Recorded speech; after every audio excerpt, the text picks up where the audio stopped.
Catherine Sable, and I'm a partner at the State and Local Tax Group at Citrin Cooperman. I am so grateful you could all join us this morning to take part in our event to discuss work-life balance with some amazing women who have actually been able to attain it. And we're going to listen to how they did so. I'd first like to thank Manhattan College for hosting this event at the gorgeous Reed Castle. And it's so great to finally be back in person after 3 years of being at home, to collaborate and share stories of success and, of course, some failures in the hopes that we can gain knowledge that we can apply in our own lives. Citrin Cooperman has always prioritized the progression of women and diversity, with committees and programs in each office focused on gender equality and empowering diversity. We have made a lot of progress. Citrin Cooperman prides itself on encouraging work-life balance and avoiding employee burnout.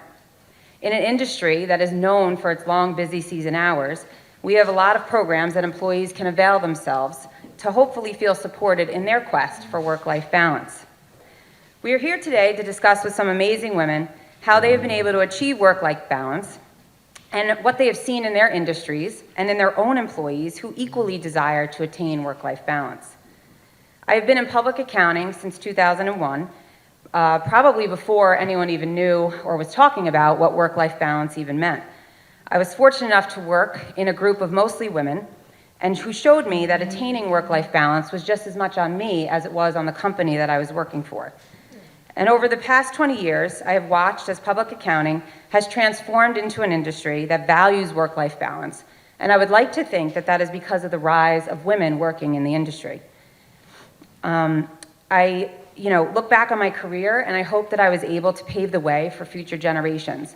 I was one of the first to work a part-time schedule at my previous public accounting firm, and they even had to figure out how to make my timesheet 60%. I had no maternity leave with my first 2 children, but by the time I had my third in 2010, I was given 4 months paid leave. In the middle of my career, I decided to take a step back and stay home with my kids. And Citrin Cooperman welcomed me back with open arms as I continued to join the workforce.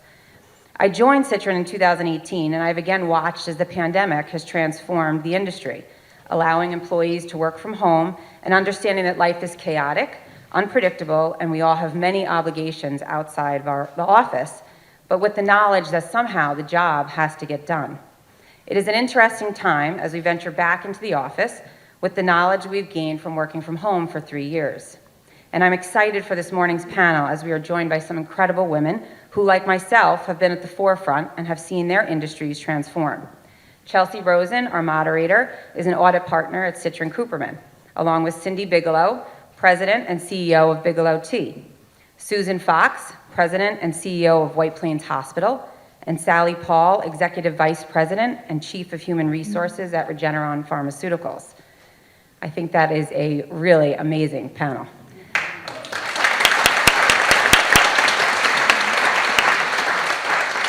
I know they will offer some valuable insight as to how we can all achieve the ever-elusive work-life balance, and hopefully you'll be able to apply the lessons shared by our panelists to your own professional and personal lives. I'm going to turn it over to Chelsea, who will get the panel and discussion started. If you have any questions, we'll have a 10 to 15 minute Q&A session at the end. Chelsea, I turn it over to you. Good morning, everybody. Thank you, Catherine. Well, everybody, welcome. It's so nice to be back in one room together again. I think it's been 3 years since we've been here together. So thank you so much for joining us. I'm really excited to start this event. We have 3 fascinating and very accomplished women to hear from today. And I think I'm going to start it off with Susan Fox. So can you give us some insight on how you navigated your career, beginning as a pediatric intensive care nurse and working your way up to become president and CEO of White Plains Hospital? And was that something that you always strive to do? Thank you, and good morning, everyone. It is a pleasure to be here and sitting next to Sally and Cindi. It's very exciting, as Chelsea said, to be together in the room and feel everyone's energy and really connect, right? It's been a long time from our Zoom world to today, and it's part of our future. It's not going away, but to introduce these kinds of events again, thank you for arranging and thank you for the invitation. First things first, how did she do it?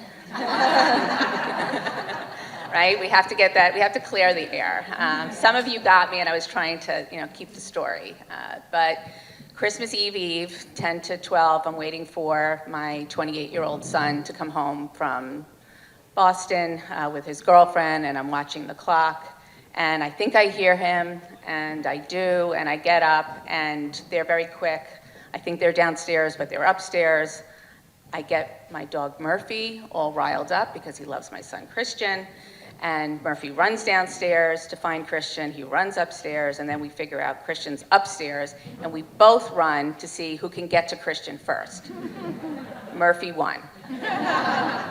So right under my legs, slipped on the floor, and it happens to all of us, right? Stuff happens. So as I was in the emergency room at White Plains Hospital on Christmas Eve, I was just thankful I wasn't there with electrodes on for having a heart attack, and there's always a silver lining. But that said, back to my beginnings. Yes, I began as a pediatric ICU nurse. I was, just going back another step, the first to go to college in my family. And my mother, who I lost last year, who I was very close to, always wanted to be a nurse. And I didn't really know what I wanted to do. And my parents were like, okay, if you go to college, you need to make money. And I got started because my mother wanted to do that. And it was a good job, and you can be flexible, and you can make money.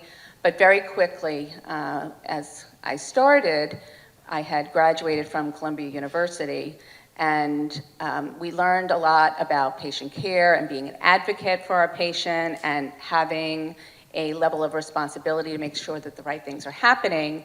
And back in the 1980s, when I started, real life wasn't really like that.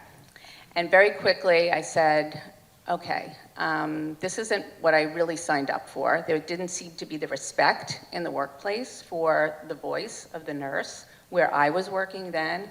And I went then off on a journey which said, if I stay in healthcare, I want to be able to do something to make a difference.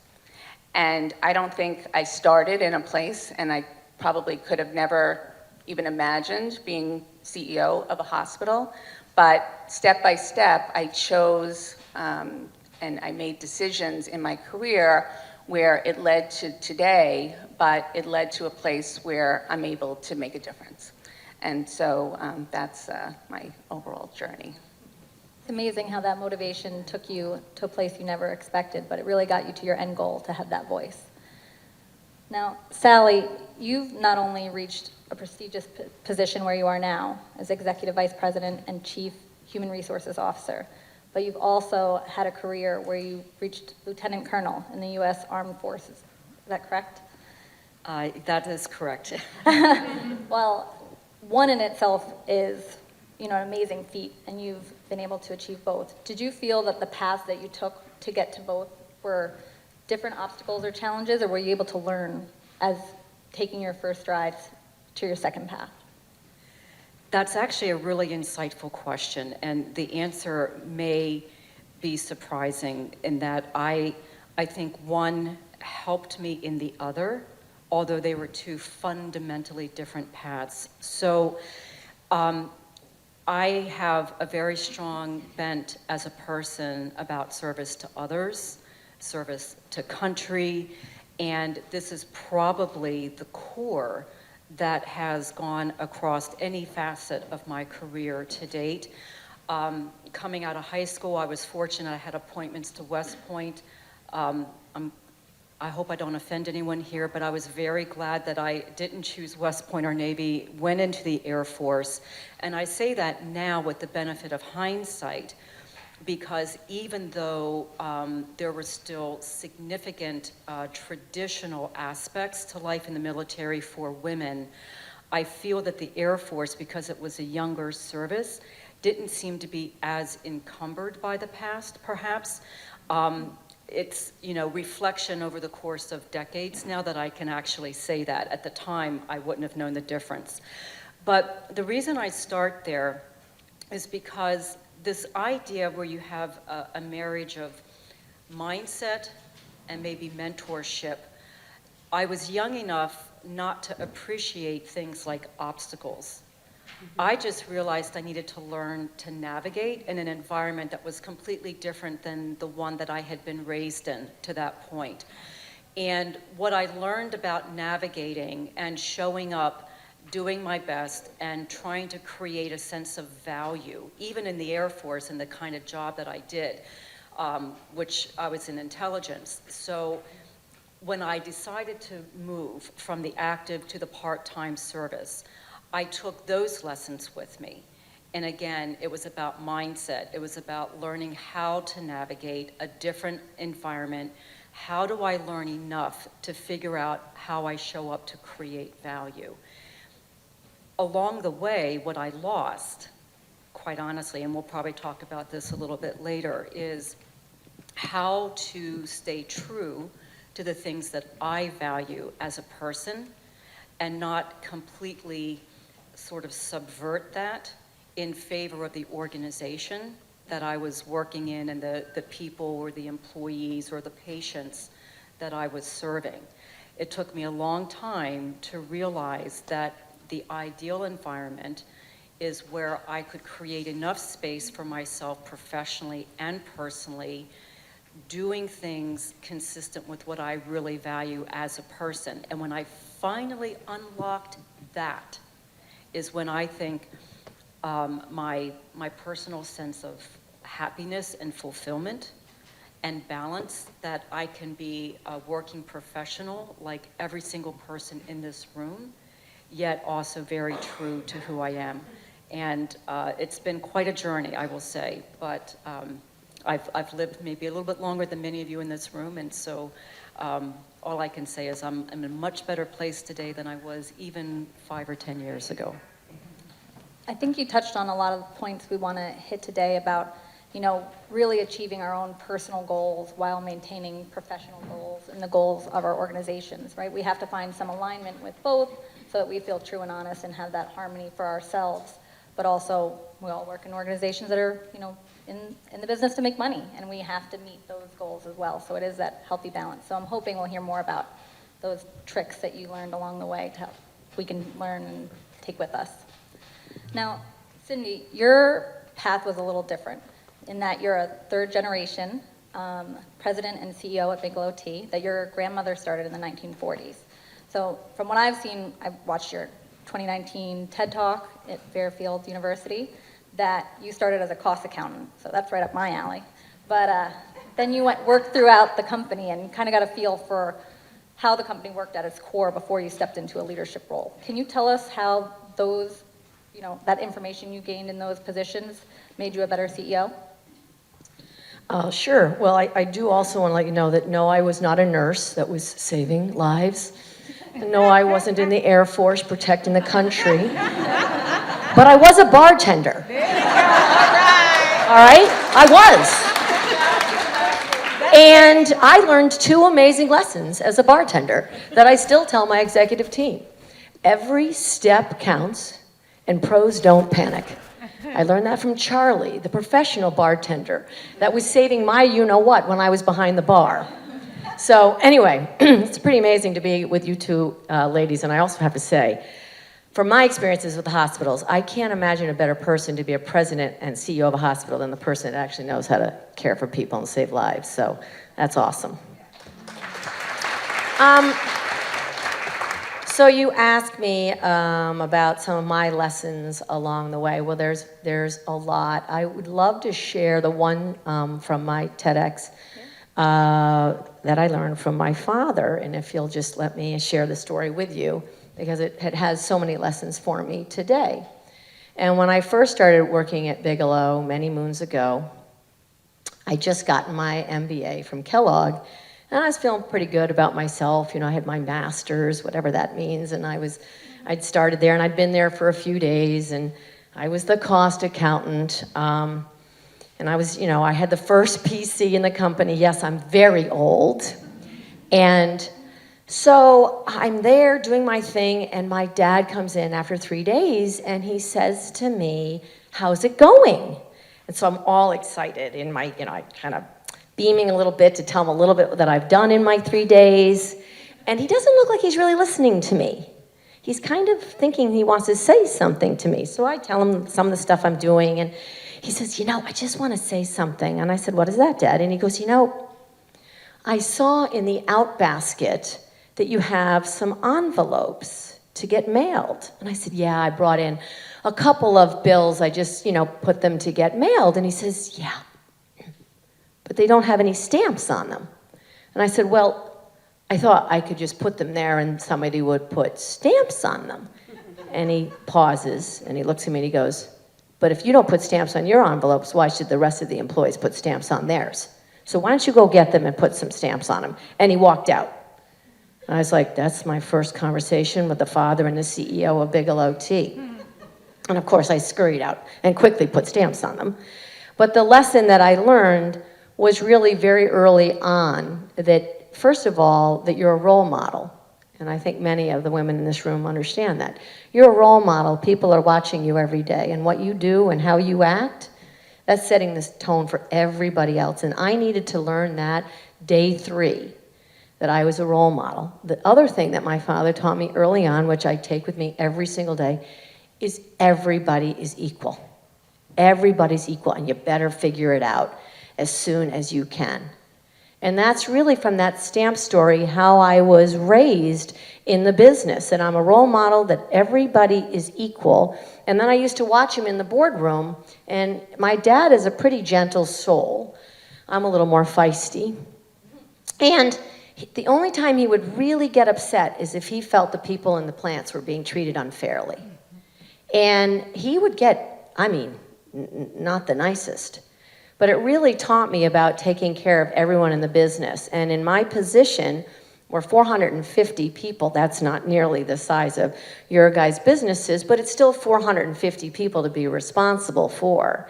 But 350 are in the manufacturing facility, and who's going to have their voice? Who's going to have their back? And so the lessons I learned so early on, I really carry with me, I think about, and I share any opportunity I can. And I know for me, if there is a role that I'm playing in this position, it's one I try to take with compassion and fairness, but I learned it very early on from my father. So I'm very grateful. I enjoyed it the first time and the second time around too. It really is, I think something that people can carry with them as they go throughout their career path. So I'd love to get a sense from the room, just if you don't mind raising your hand, if you feel like you have some balance in your life between work and your personal life. All right, okay.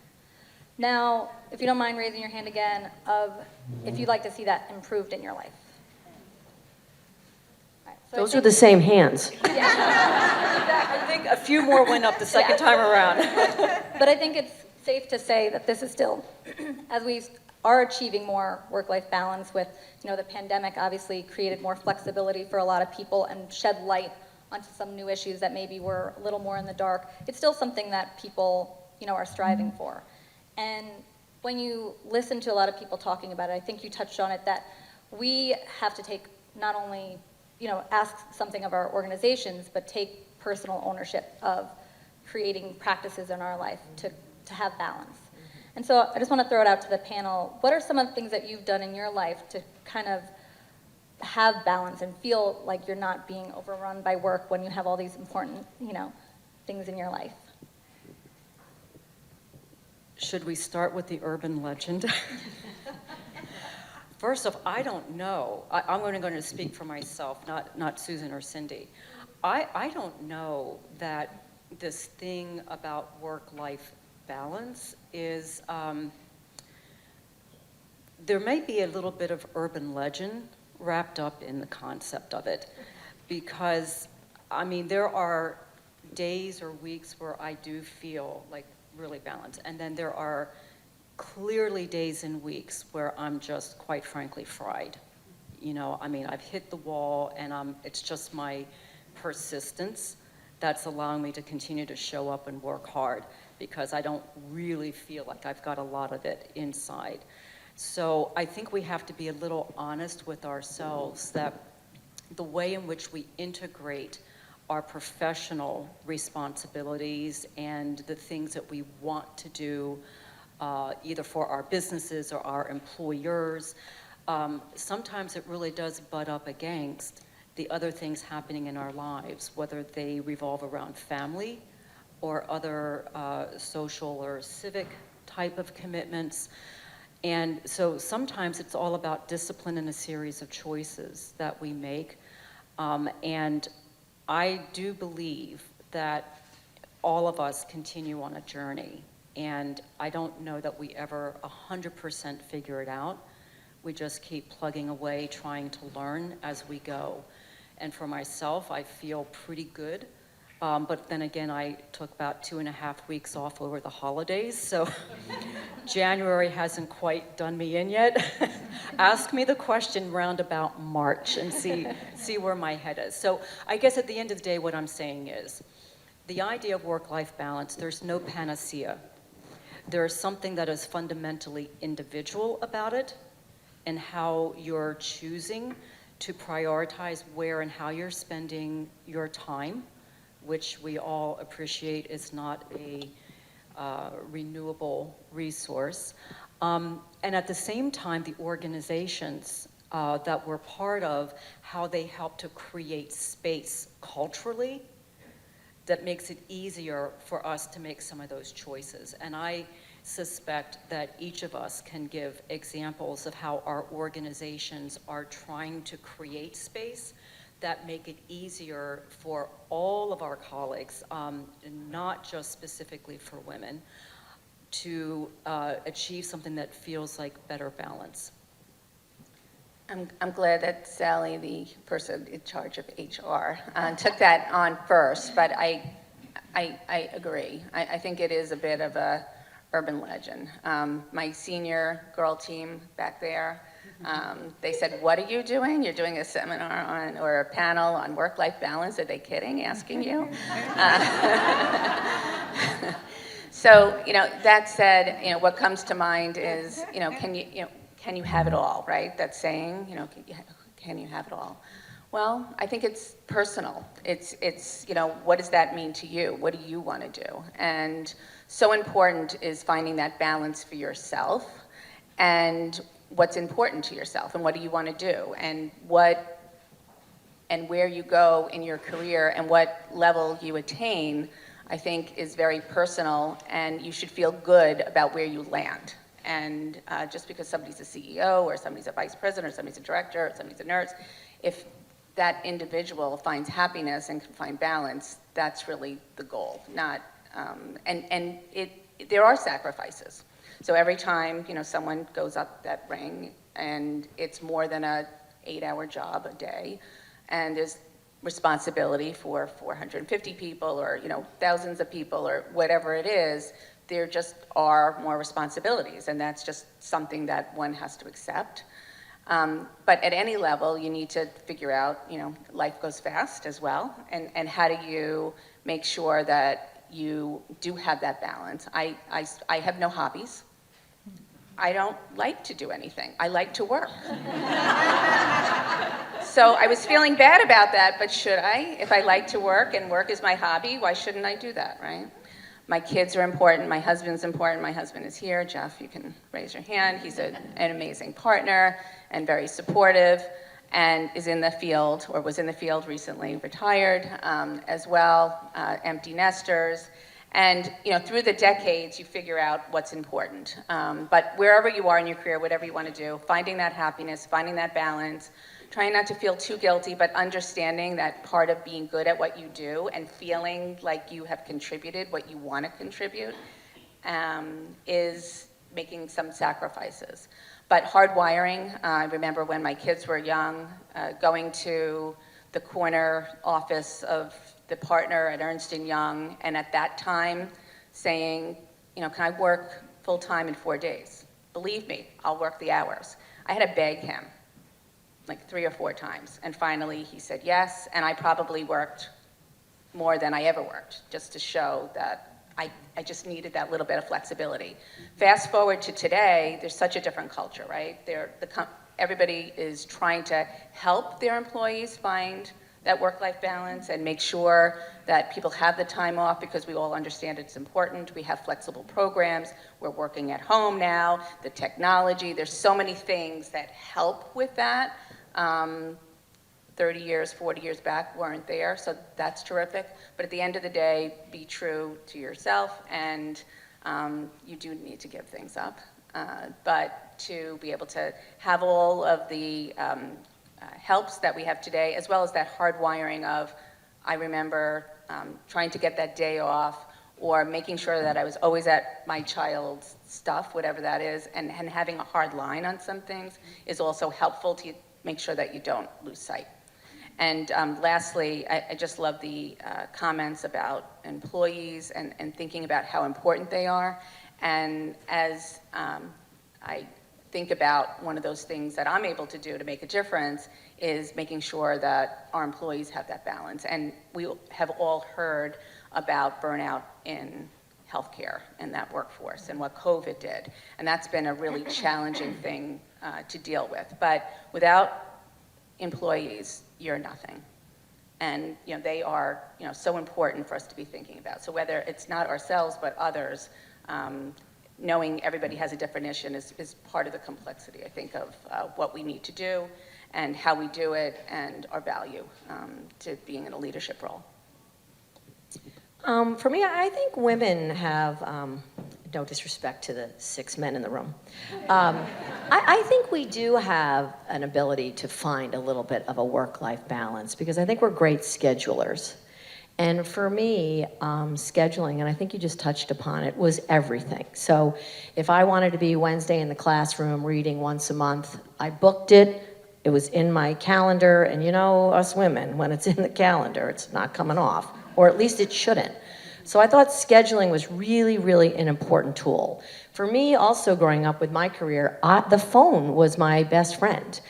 I always answered the phone when my kids, I only have 2, thank God.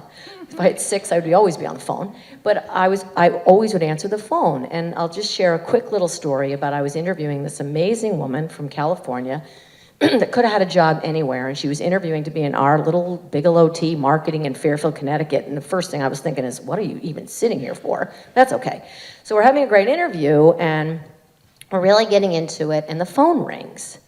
And it's my daughter. So excuse me, and I just take the phone call for a few minutes and blah, blah, blah. Okay, good, I'll call, I love you, but I talk to her. And then I start the interview again. We pick up, which is hard to pick up again, and we're having a great time, and the phone rings again. Oh, Jesus, Lord, help me. And it's my son.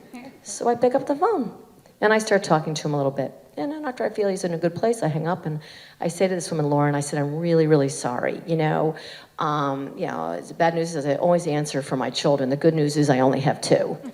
And so we finished the interview, and she took the job. And when I was talking to her later when she was working with us, I said, why'd you take this job? You could have any job you want. And she said, because you answered the phone when your kids called. I said, oh my God. And so I remember my son, after he went to college, came in and worked Bigelow at an internship. And he says, Mommy, I don't understand. You're always in meetings. How come every time I call, you could always pick up? I said, because I have my phone. So I think women do have the opportunity. Yeah, is it a journey? Are you ever really there? Absolutely not. But you can never stop giving up. And if it is your priority, then you're going to make it work in some capacity, whether it's your compartmentalization, whether it's, for me, it's the dinner. I grew up, again, with my father. I didn't know any better. We had dinner every night together. Oh, I'm going to have dinner with my kids. So that means I'm going to work till 1 o'clock in the morning afterwards. So we're able to compartmentalize. We're able to schedule. We've got that amazing phone that never leaves our side. So I do think we are well-suited to multitask and to do the best we can to not give up, because you don't have to give up. And you do want to be in an environment where they understand that, for sure. And for me, I try to set that tone. If you need to be teaching your kid baseball on Tuesdays in the summer, you're going to be teaching your kid baseball Tuesdays in the summer. So we do need to have CEOs and leadership that understand that, but then you also use those skill sets that you have to make sure that you do find that balance, because I think you can hit a little bit of a balance, in my opinion. I would agree with that. I don't think it's completely elusive. It's just something that You have to be thoughtful and proactive to try to achieve, let alone maintain. Warren Buffett, I'm going to really screw up this quote, so bear with me as I paraphrase, but Warren Buffett is known for making a statement that something to the effect that the greatest leaders have learned not just what they say yes to, but what they say no to. And I often wonder if part of the challenge that we all experience is wanting to be able to tackle so many different things. We've got a passion or an interest in it, and we spread ourselves rather thin. Maybe one of the things that I've had to learn over the decades is how to say no and what I'm saying no to.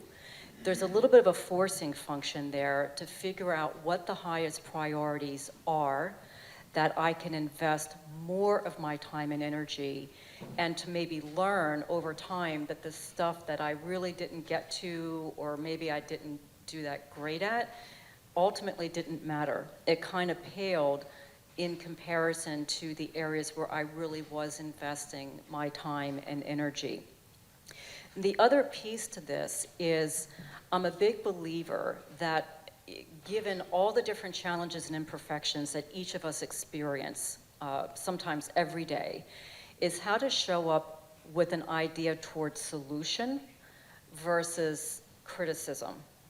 So as I think about all the different problems that occur, I try to also think about what could I do as a possible solution to make it better. And that's as relevant whether it's on behalf of the business or my 12,000 colleagues around the world, or if it's just for me as a person. So I feel maybe a part of the process of something that I'm benefiting from personally and professionally, as well as doing good on behalf of my company and my employees. The one thing that I think both Susan and Cindi mentioned is this idea of being role models. If we believe that we tend to do what we value, or we show up in ways that we value, as our careers have advanced, I think we each take very importantly that others are looking to us to create initiatives or to create a cultural environment that allows for the kind of flexibility that I think colleagues increasingly need in today's work environment. That is something I think I take very seriously, that sometimes this doesn't happen of its own accord. You have to be quite purposeful and intentional as a leader in an organization to create the cultural foundation that allows for some semblance of work-life balance to really thrive. There were so many good points in everything you just said. I wanted to highlight a few, just so we have a few takeaways. Sally, you mentioned how when you look at your schedule in a week, you know, it might be a good week or a bad week, you know, when you're looking at your balance. And I think that's something we can all reflect on, is the time period that we look at to understand, you know, is we can't look at it in a very narrow window. We have to look at a broader scope when we're trying to decide if we have balance within our careers and our life. And Susan, you mentioned, you know, that one of your, let's call it hobbies, is work. You know, you enjoy it. And that's where I think work-life balance is always challenging, because it pits work and life against each other. But really, it's taking all of that and figuring out what works for us individually. And I think what you all spoke on is how we ourselves have to create boundaries.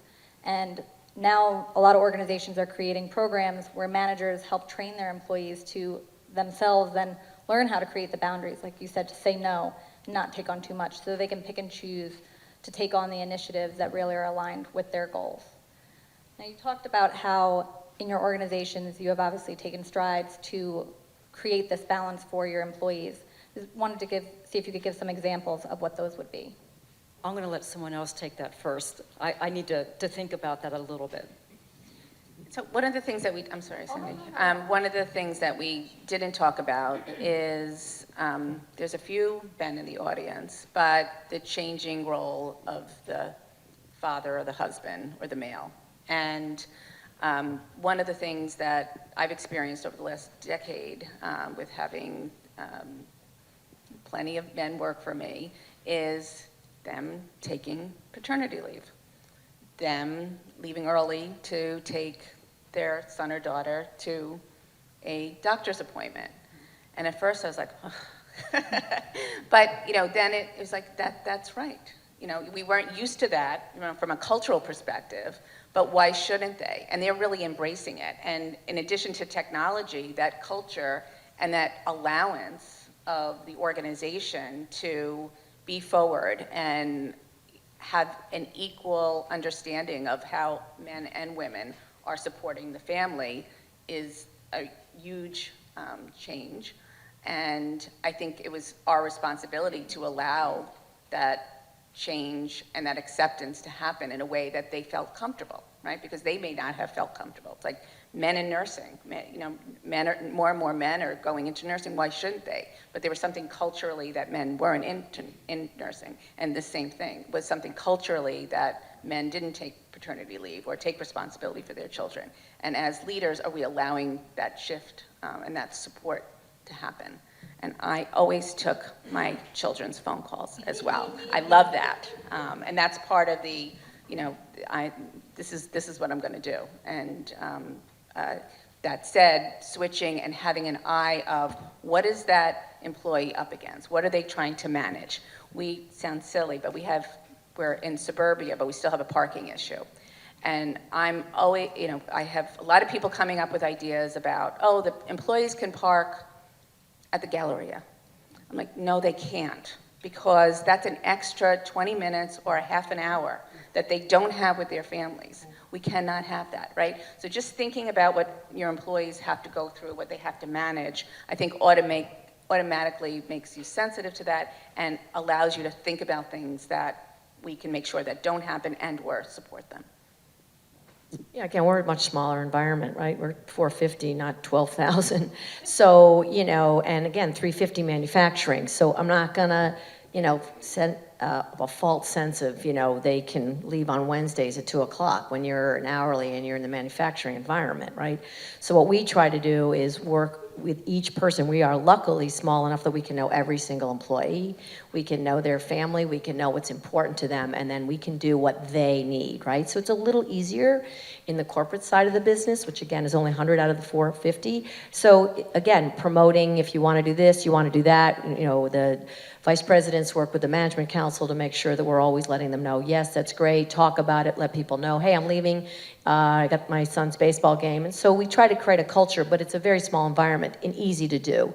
But in the manufacturing world, which is the vast majority of the employees, it's just about understanding, right? They don't have daycare, so they're gonna not be in on time, and that's not a problem. There's not gonna get any points or anything negative on that. So the only way we can really do it is just know each person, work with them, and give them what they need, help them. We also have night shifts, weekend shifts. They will lose their daycare. I mean, everyone knows how serious daycare is, transportation is. We could talk about that for, days. And so we'll try to see if we can help them with any kind of childcare or give them that time off or help them use their whatever time available. But it's just conversation. It's understanding the employees and knowing that it's not perfect. It's a very difficult thing to do, especially in that arena. I think you hit on a really important word, though, which is about flexibility. And flexibility, believe it or not, I think it's possible in any sized organization, whether it's hundreds or thousands of people that comprise the organization. It's what's the real intent. And flexibility, I think, for how we've tried to build this at Regeneron falls squarely in the investment that we've been making for overall well-being, whether it's mental and emotional, or if it's financial, if it's physical. And we've married a lot of those efforts with our approach to culture and diversity. So my CDO, my Chief Diversity Officer, we've been building more employee resource groups that allow people who want to affiliate with any given organization to find more common ground in like how do you do this, or how can you achieve it? So there's an opportunity for colleagues to be learning more from each other, why or how, because we've created a space that allows those conversations to take place. And this is something I think as leaders we can actually do. The power of ERGs, I think, is that we're able to pull in all of our leaders, either in sponsoring the groups or actively participating in the groups. And this sends an implicit message that I think Susan and Cindi are sending within their organizations about what is absolutely okay. And that emboldens employees to say, all right, if this is okay, I can do, for example, put my phone down on Saturday. Or one of my favorites, I actually learned the delay function in Outlook. So, like Susan, I'm really, really happy at various hours or days of the week crafting notes and this, that, and the other. But if they're not that urgent to send immediately, I can delay them, and they'll show up in people's inboxes at a more appropriate time that I would expect them to work. And that, as a role model, it's something that when I first heard about this, I thought, nah, I really kind of poo-pooed it until I realized it actually was very important. So it's such a small thing, but sometimes that's what really becomes most impactful. It's the small things. Yeah, Cindi, what you said about really learning about your employees, right? We always think flexibility is what everybody needs, but knowing what your employees want, whether they rely on childcare or transportation and they need a set schedule, knowing that that's their need and desire, rather than maybe being able to call in or get off early, work nights, is really knowing what the needs are and being able to give that to them. It's just also like you were saying about being flexible. For our company, we send out our flexibility memo every year, and in it we just really reiterate that if you need to have somebody, whatever, because we're one of the rare ones. We work 5 days a week in the office. You're like, are you kidding me? I like to say 4.5 because you get early off on Fridays, but my head of HR gets mad at me. He goes, they put in the hours. You can't say that's 4.5. But anyway, so we do. But then they're allowed X number of days that they want. They can work at home. If it's bad weather, they work at home. If their kid is sick, they can work at home. If they're not feeling well, work at home. They don't really count. But in general, we've created a culture where people actually do want to be in the office. And we actually have to, I know this sounds bizarre, but we have to promote that listen, if you need to work at home, I actually sent out a memo, this is a crazy thing, the other day saying, if you even think you have a cold, please work from home. Everybody was coming in with their, I just have a cold thing going on. So so it sounds funny, so we send out our flexibility memo, always saying, guys, anything you need, please, you can move your hours around, you can do this, you can stay home for that. Because we have such a culture that everybody comes in that I have to promote it all the time and then honor it and ask them how did it go, how was the baseball game, everything worked out with that appointment, just so that I can really make sure the employees know that we mean business about being flexible. We really do. Are we as flexible as everybody else? No.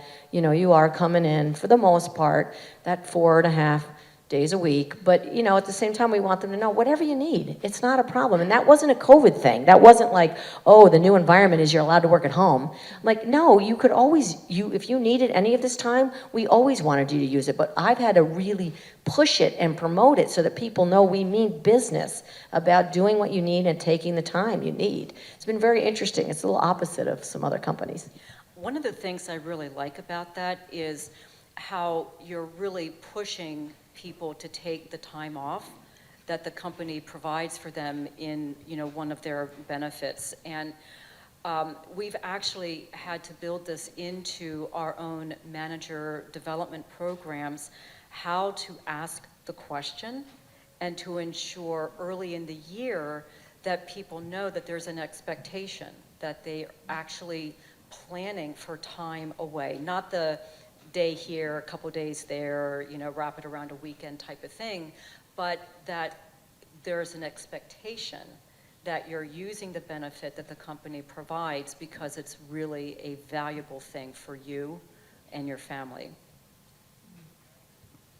Last, I'll tell you a true story. So During the height of the pandemic, about 60 to 65% of individuals that work at Regeneron continued to report every single day. And I think Susan can probably relate to this in a very, very personal way, the extraordinary hours and effort that healthcare providers put in and contributed to saving people's lives and helping them regain health.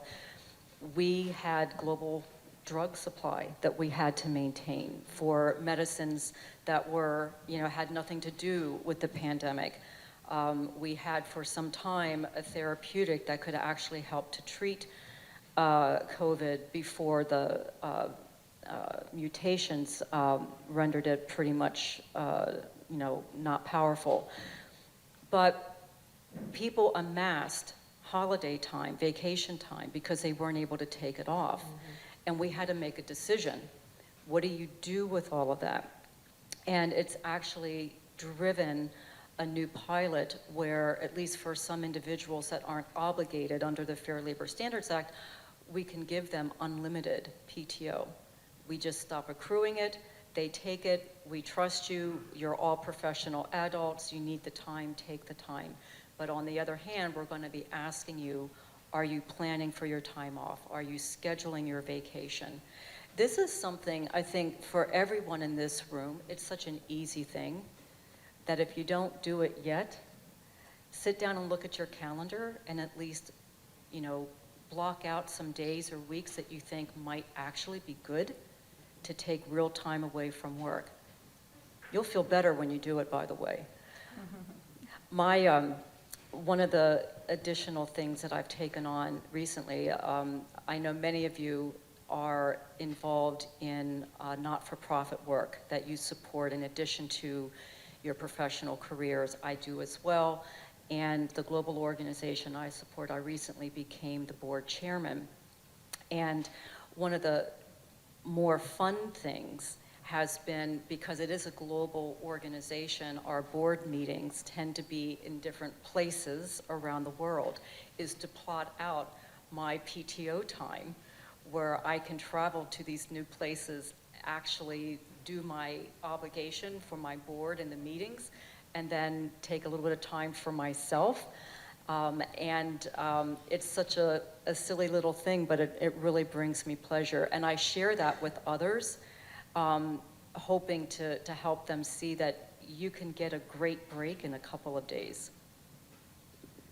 So we're almost out of time, and I want to make sure that we leave questions for everybody in the audience, but I just wanted to ask one last question. If you guys could give a quick tip for people that are on the early stages of their career, something that you've learned that they can take away today. Cindi, you want to start? Well, I think a lot of things you heard today really sort of reiterate it. I know I heard almost every point when you guys were sharing your stories, but the first one obviously is people are watching you, and you need to understand that. From the moment you walk in, they're watching how you act, and you're setting the stage for what you think is acceptable behavior. So just never forget that you're a role model. Second thing that we heard about is really helping lift others.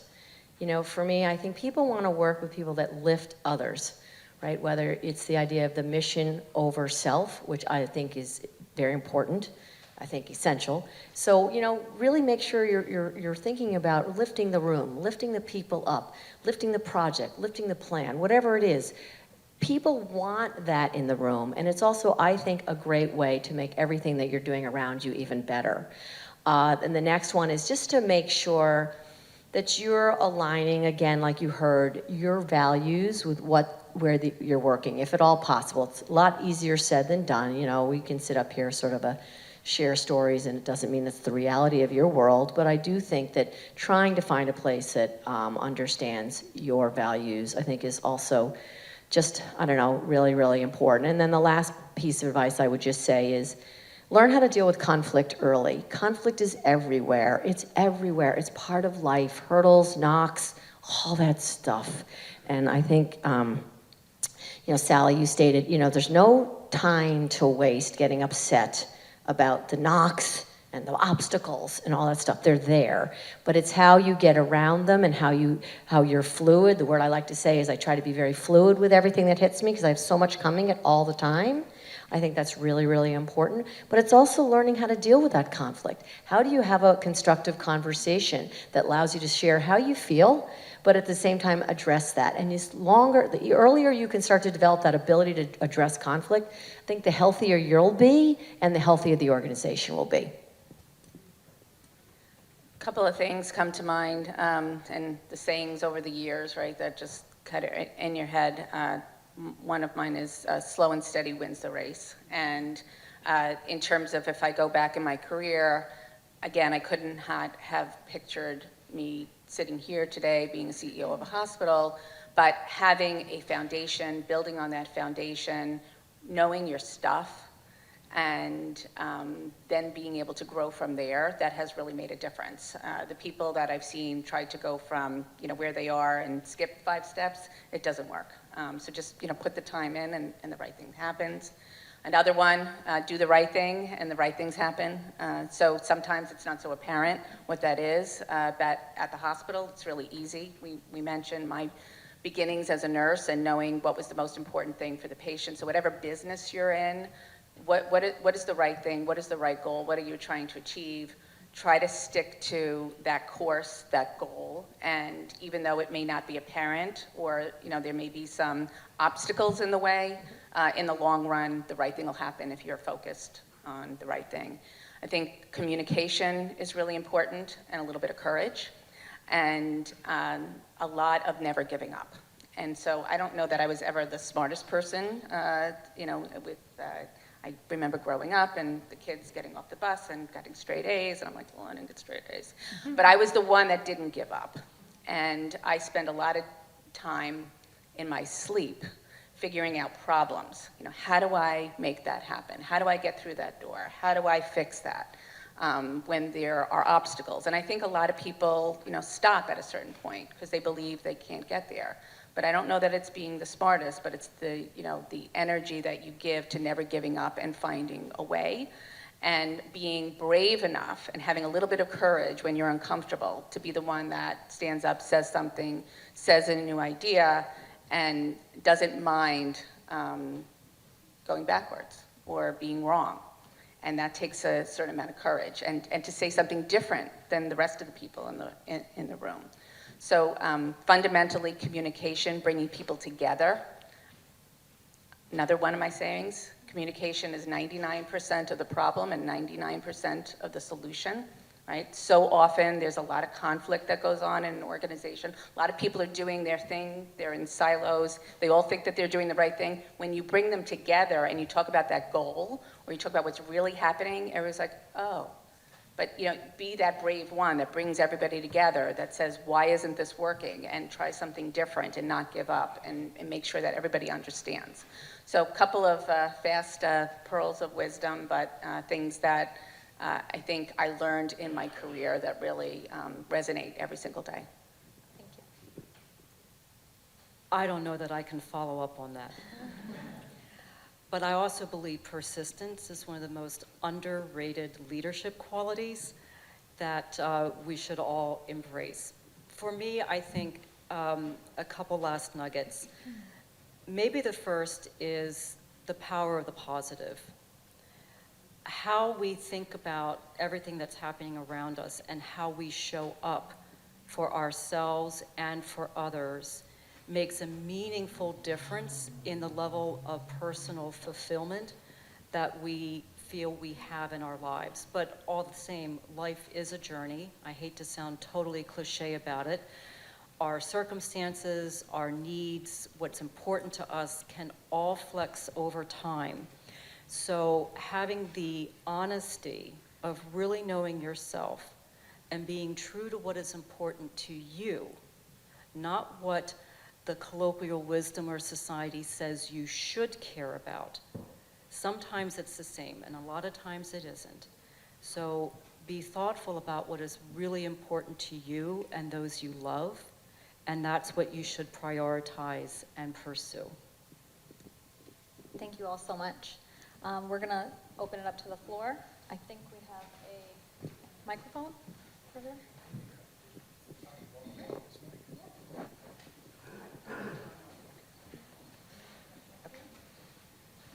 Thank Excuse me. Thank you. You guys are amazing. I really appreciate all your insight. In all of your years that you have seen as women in power, how do you feel about the fact that we're trying to create work and life balance? And we've come a long way. But what about women who need paid maternity? What have you seen changes in that world? I could just tell you for Bigelow, we've had, 80 years in business, but we've had paid maternity always. Most women early on when I was having children were taking 3 months off, so paid. So it's just something that I thought everybody did. I didn't know any better. And then our state, Connecticut, has also made, paid family medical leave now something that is an option for everyone, which is great, although you do have to apply. I sometimes think it was easier, but not all companies are like us, that we didn't have to have a state program because we did it. Now they have to apply, which, I appreciate what the state's doing, but obviously it's something that I only know that you do have, right? You need to have that, for heaven's sakes. Anyway. I think the only thing I could add is that there's a difference between what the statutory entitlement is, which has advanced dramatically in recent years in maybe the surrounding states where I suspect most of us are living and working. The economic circumstances of any organization might make it harder to go above and beyond what the state is already providing for. But I would say that this becomes a personal choice. I don't know that we're ever going to go as enlightened as other countries around the world that actually provide for significantly lengthier time away upon the birth or adoption of a child. I'm really happy about the paternity leave myself. I think it's high time that there is paid paternity leave. Hi, question from one of the six. Fantastic panel, by the way. To me, leadership is communication. Just wanted to know if you've changed your communication at all for the Gen Zs and millennials coming into power, Gen Zs starting up. Have you changed your communication to those generations? What an insightful question. Do you want to take that?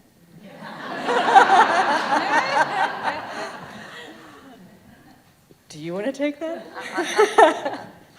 I think Susan's ready. I think Susan's ready, and then we'll chime in. Okay, so communication.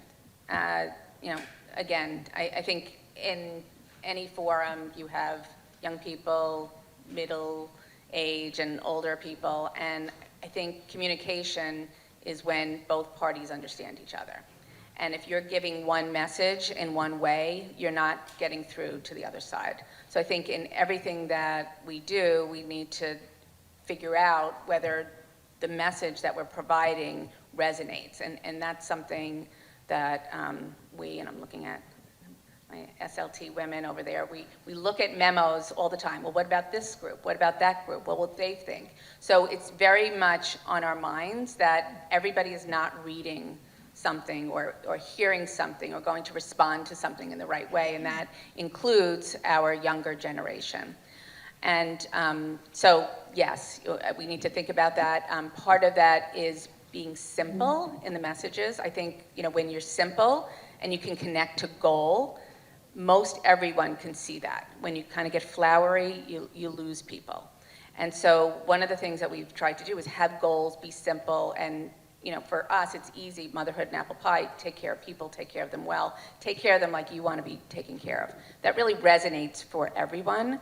Now that said, you do have generational issues around who's willing to work, who's willing to put in the time, who's willing to understand that message. But to me, that's really, are you hiring the right people that believe in what you're doing? And so, some people we say, on the bus or off the bus, you're part of what our message is, or there's other places for you to work. And that's not a bad thing. That's just finding that right thing for that person. So yes, there are differences, but you have to believe in the mission, and people have to put their all in, and the messages hopefully if they're simple and they make sense, and that you promote those goals and that culture every day, then it becomes easy. I don't know that we're changing how we communicate, but we are definitely changing what we communicate. At Regeneron, we have today about not quite 60% of our workforce is either millennial or Gen Z. I think the Gen Z number is about 5.6 or 5.8%, but it's rapidly going to grow, particularly in the more junior level roles that we have in our research labs as well as in our manufacturing environments. So another few years from now, that roughly 6% is going to become 15%, and another 5 years after that, it's going to be well north of 25 to 30%. It's just the nature of it. So for me, the communication is what is really important for this population to understand about their company, their coworkers, and their environment, and to make sure that the communication helps to tap into that. Every single one of the different age demographics, there are common threads, I think, that unite. And I really love what you said, Susan. It starts with the mission and purpose of what this organization stands for, what the work is. If that doesn't fundamentally resonate, it doesn't matter what age group you're in, it's probably just not the right place for you. But beyond that, making sure that any type of communication ensures that it's what do you want people to think, what do you want them to know, and what do you want them to feel? And that's where different age demographics and how we target communications will change. Yeah, just quickly, I just, anything that's going out to the entire company, I make sure myself and my executive team, we review it, which is kind of funny, but we do. And I don't change my messaging ever. My messaging just has to be genuine. Just has to be genuine. They have to hear a voice behind that memo.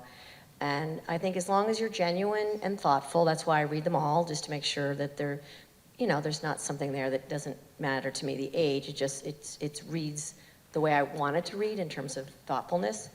Then that's how I communicate. Two of you are CEOs, which is impressive and certainly important for all of us to see. One of you has CEOs, two males, who are pretty impressive in their own right. So I was just wondering if you could talk a little bit about, they're your friends, they're your partners, they're not the bit, they're not, which is for all of us, but I think, and again, in sort of support of the 6 men here, there are partners for the most part, and yours in particular, and I just wondered if you might address their roles in leadership with you in success. That's a really good question. Let me try to be succinct. The first is that for me, no, I'm not a CEO, but I feel as much an owner of the business and accountable for the mission that we have and the patients that we're serving around the world as if I were the CEO or the Chief Science Officer. And anyone who knows anything about the reputation of doctors Len Schleifer and George Yancopoulos, they can be a handful.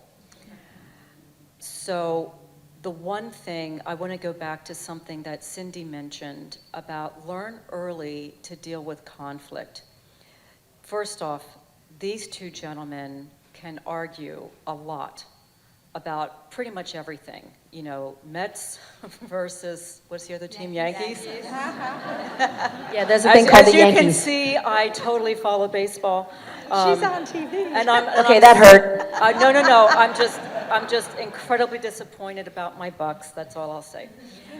But I think for all of us that how you think about your place in the business, in the organization, the personal accountability and ownership that you bring makes a huge difference, not just to how you're engaging with people, but in my case, how I'm engaging with Len and George, how I can go toe-to-toe with them, argue. Some days I win, And other days, I go down in flames. It's just, I mean, total flames. But going back to one of Susan's comments about persistence, if I think, and I really believe in my heart that I'm right, and that happens pretty often, by the way, I will go back at this time and time again until I get one or both of them to relent. And that is, I think, important. That sometimes when you know how the analogy about everybody's got to be in the rowboat and you're all rowing in the same direction. Well, there's a third piece that people don't ever talk about, and that is you have to row at the same speed, right? Doesn't matter if you're all going north, if you're rowing at a different cadence, it's chaos. So for me, trying to make sure it's the right idea, but it may not be the right time. But it never becomes the right time if I'm not persistent and I keep coming back at it. I was just gonna say, I love that last thought about feeling like an owner. So whatever position you're in, feeling like an owner will drive you in terms of your contributions to wherever you work and your career path, and will get you noticed. And will, if you have aspirations of going up the chain, I think it's the right thing, because you're thinking about what that mission is and you're putting your personal thoughts in it, whether you're heard in that moment or you're heard 3 months later or a year later. It's really important, and even just showing that you have that feeling, even if you're wrong, is really important. And back to the communication question, if you can get your employees to feel, I bet Cindi feels this way, if you can get your employers to feel like they're all owners, then you've done a tremendous job in terms of your communication and your engagement of your workers in terms of what you're trying to accomplish. In our company, we say family. We want everyone to be part of the family. So, hi everyone, thank you so much for coming today. Can we give a round of applause to our panelists and moderator?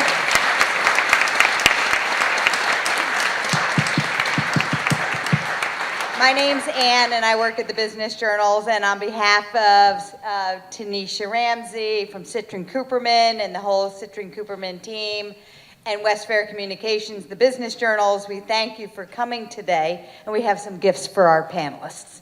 So thank you very much. Thank you to Natalie for picking them out. Thank you. Thank you, everyone, for coming. Thank you. Thank you guys for coming. Thank you, everyone, and thank you for having us.